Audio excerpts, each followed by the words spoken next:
Hi అండి. నేను మీ మీనాక్షి. ఈరోజు మనము స్టార్ జాస్మిన్ ప్లాంట్‌ని ఎలా టేక్ కేర్ చేయాలో చూద్దాము. ఇది ఎక్కువ ఎండ కానీ, ఎక్కువ చలి కానీ తట్టుకోలేదండి. మనకి బాగా సమ్మర్ ఉన్నప్పుడు దాన్ని కొంచెము షేడీ ప్లేస్‌లోనే పెట్టడం మంచిది. అందుకని నేను ఒక గోడకి పక్కకు పెట్టాను. ఎక్కువ ఎండ తగలకుండా.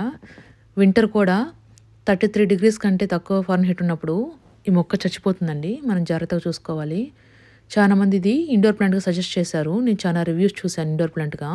ఈ ఫ్లవర్స్ చాలా మంచి రిఫ్రెషింగ్ స్మెల్ వస్తాయి. అందుకని నేను ఇండోర్ ప్లాంట్‌గా పెడదామని అమెజాన్‌లో ఆర్డర్ చేసుకున్నాను. చూసారా మనకి మోర్ దెన్ 6 మంత్స్ రెగ్యులర్‌గా ఫ్లవర్స్ వస్తాయి. ఇంత చిన్న ప్లాంట్ కూడా ఎన్ని ఫ్లవర్స్ ఉన్నాయో చూడండి. సో, అందుకని నాకు చాలా నచ్చింది ఈ ప్లాంట్.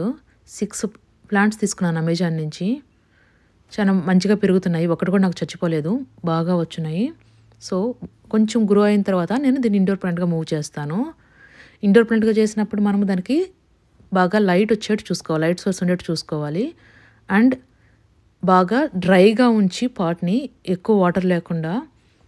ఆ తర్వాత మనము ఇంట్లోకి మూవ్ చేయాలి. అదర్‌వైజ్ మనకి రోలీ పోలీసు, బగ్స్ వచ్చే ఛాన్సెస్ ఉంటాయి.